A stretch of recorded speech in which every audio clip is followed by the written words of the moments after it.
Imagine an aircraft that could enter heavily defended airspace like an F-22 Raptor, carry far more weapons than the Raptor, strike targets deep inside enemy territory, and still have the ability to defend itself against enemy fighters. That was the basic idea behind the FB-22. In the early 2000s, the U.S. Air Force was seriously interested in developing a regional bomber based on the F-22 Raptor's layout. The reason was simple. America needed a way to deliver precision weapons deep inside defended territory without depending entirely on overseas bases, large bombers, or long-range cruise missiles. Air Force leaders specifically described the FB-22 as a potential deep strike aircraft that could complement the F-22 and existing bomber fleet. The F-22 already provided something extremely valuable: stealth, advanced sensors, integrated avionics, high speed, and supercruise. It could penetrate dangerous airspace while reducing the enemy's ability to detect and engage it. But as a fighter, its internal air-to-ground payload was limited. The standard F-22 could carry two 1,000-pound dams internally in its strike configuration. The FB-22 would have attacked that limitation. Instead of simply modifying the existing fighter, Lockheed Martin proposed a substantially larger aircraft, particularly around the wings. One concept called for a wing roughly 3 times the size of the F-22's, creating space for much more fuel and weapons. The aircraft was projected to carry around 15,000 pounds of weapons while maintaining stealth, with some configurations potentially carrying substantially more when stealth was less critical. This is where the concept becomes strategically interesting. The United States already had bombers such as the B-52, B-1B, and B-2. But the FB-22 was supposed to fill a different role. It would be smaller and more agile than a strategic bomber, while offering much greater range and payload than a conventional fighter.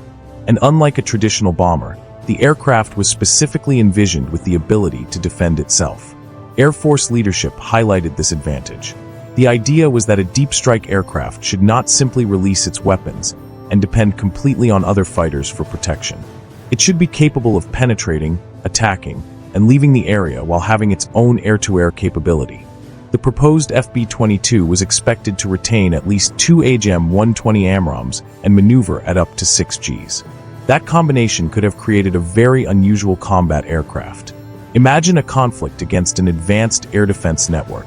An FB-22 could potentially approach at high speed, use its low observability to reduce detection opportunities, identify targets using its advanced sensors, release precision weapons, and then accelerate away. If enemy fighters attempted to intercept it, the aircraft would not necessarily be helpless. Its greatest advantage, however, would have been the combination of stealth and proximity. Long-range cruise missiles can strike from a distance, but they take time to reach their targets and provide no persistent presence over the battlefield. A stealth aircraft operating closer to the target could potentially detect changing conditions, attack moving or emerging targets, and remain in the area longer. That was one of the reasons Air Force leaders found the regional bomber concept attractive. It could penetrate deeply, loiter, and provide a shorter weapon flight time against targets on the ground. But there would have been major compromises. The FB-22 would not have been the same fighter the world knows as the F-22. Its larger wings, greater weight, and increased fuel and weapons capacity would have changed its aerodynamics and maneuverability. Lockheed also considered removing the Raptor's thrust vectoring nozzles and using an improved F-119 engine optimized for greater power and range rather than maintaining the full fighter configuration. So, what would have happened if it had actually entered service? The United States could have possessed a unique middle ground between fighter and bomber, a stealth strike aircraft with fighter-like survivability, substantial weapons capacity, advanced sensors, and enough performance to defend itself. It could have been particularly valuable in the opening hours of a major conflict, when enemy air defenses and command networks were still intact. But there was a fundamental problem: cost, range, and changing U.S. strategy.